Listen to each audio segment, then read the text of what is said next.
The scientist Van't Hoff introduced i to experimentally, ठीक है। यहाँ पे आई का फॉर्मूला दे रखा हुआ है। एसोसिएशन जो होगा वो 1 से छोटा होगा, डिसोसिएशन जो होगा वो 1 से बड़ा होगा, ठीक है। यहाँ पे कह रहा है कॉलिगेटिव प्रॉपर्टी मॉलिक्यूलर मास दे रखा है K4 Fe।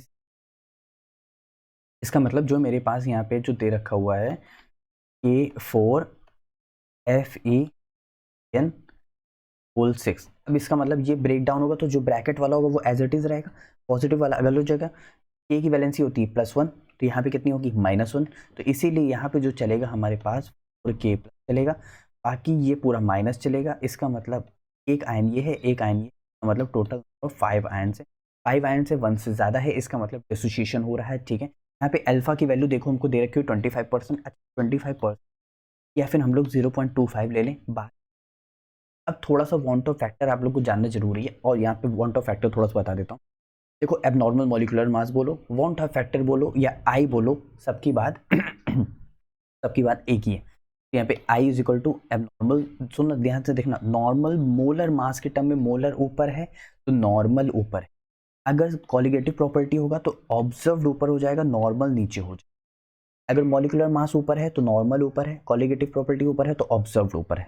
तो इस चीज़ को आप लोग यहाँ पे ध्यान रखेंगे, ये इसका फॉर्मूला होता है, ठीक। अब यहाँ पे एसोसिएशन और डिसोसिएशन का फॉर्मूला मैंने बहुत सिंपल कर रखा है। कैसे, यहाँ पे ध्यान देते हैं। अगर फॉर सॉल्यूट अगर ना ही डिसोशिएट हो रहा है ना ही एसोसिएट हो रहा है, इसका मतलब आई की वैल्यू 1 है यानी बराबर है। अगर आई की वैल्यू कम है तो यानी वो एसोसिएशन है, अगर आई की वैल्यू ज़्यादा है तो वो डिसोसिएशन है। डिसोसिएशन के लिए यहाँ पे हमारे पास फॉर्मूला बहुत ही, या तो DOD बोलो, degree of dissociation, degree of association, यानी अल्फा अल्फा, यानी I-1 देखो दोनों में ही ऊपर है, बस खाली नीचे है N-1, और यहाँ पे क्या है 1/N-1, 1/N-1 एसोसिएशन के लिए, सिर्फ N-1 डिसोसिएशन के लिए। इतनी बात क्लियर, ठीक है।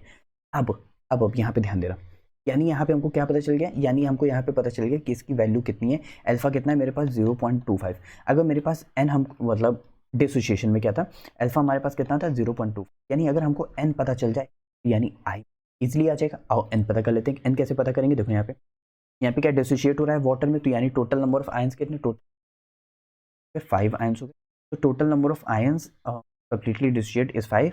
तो डिग्री ऑफ डिसोसिएशन जो 25% दे रखा है हम उसको 0.25 लिख सकते हैं इजी करने के लिए।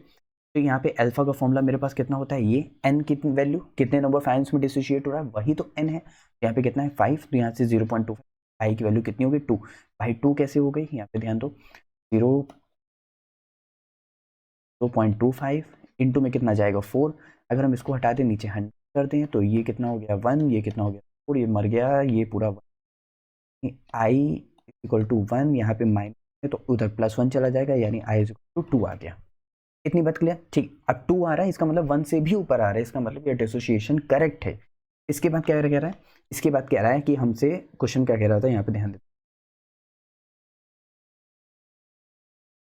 क्वेश्चन में कह रहा है find the value of want of factor for a dilute solution benzoic acid. अब सुनो फिर मेरी बात ध्यान सुनो, जब भी बेंजोइक एसिड हो तो बेंजोइक एसिड यानी C6H5CO, बेंजोइक एसिड हो या बेंजीन हो C6H5 या तो बेंजीन हो या तो ये हो, तो दोनों में ही वो क्या करेगा, डाइमराइज करेगा क्या करेगा, डाइमराइज करेगा। इसका मतलब मेरे पास पहले एक मॉलिक्यूल होगा C6H5CO, वो वाटर में जैसे ही जाएगा वो डाइमराइज करेगा, डाइमराइज करने के बाद क्या हो जाएगा C6H5COH के 2 मॉलिक्यूल्स बन जाएंगे। समझ आए, मतलब वो क्या कर देता है, हाइड्रोजन बॉन्डिंग करेगा। हाइड्रोजन बॉन्डिंग करने से एक मॉलिक्यूल जो होता है वो 2 मॉलिक्यूल में कन्वर्ट हो जाता है, मतलब दोनों मॉलिक्यूल जुड़ जाते हैं जिससे वो एक मॉलिक्यूल बन जाता है, इसीलिए वो डाइमराइज कर जाएगा। और यहाँ पे क्या हो जाएगा, यहाँ पे 2 बन रहे हैं ना 5, यहाँ पे क्या हो जाएगा, यहाँ पे क्या हो जाएगा, यहाँ पे 2 हो जाएगा। इसीलिए ध्यान, इसीलिए आई की जो वैल्यू होती है वो लेस देन 1 होती है। कैसे, यहाँ पे ध्यान देते हैं। यहाँ पे क्या है, benzoic acid in water, benzoic acid tend to associate form a dimer. कैसे डाइमर बना रहा है, देखो इस तरह, इट कंप्लीटली एसोसिएटेड, हम लोग को क्वेश्चन में ही दे रखा हुआ था, 100% उसकी वैल्यू 1 हो गई। अब एक बार बताओ, हम लोग क्या कर, तो उसकी वैल्यू ले रहे थे ना, उसकी वैल्यू 1 हो गई, इसका तो जो फॉर्मूला इज इक्वल टू, यहाँ पे ध्यान दो, यानी इसका मतलब अल्फा हमारे पास 1 हो गया है और n की वैल्यू 2 है क्योंकि डबल हो गया है। तो इसका मतलब यहाँ पे ध्यान दो कैसे, अगर हम लोग अल्फा की वैल्यू हम लोग 1 रख देंगे, i minus 1 i 1 upon n, n की वैल्यू हमारी कितनी है 2, यानी -1, यानी कितना आ जाएगा माइनस का 0.5 उधर चला जाएगा, तो i-1 यानी i1 उधर चला जाएगा, यानी 1 माइनस 0, यानी मेरे पास टोटल कितना हो जाएगा, टोटल मेरे पास हो जाएगा 0.5।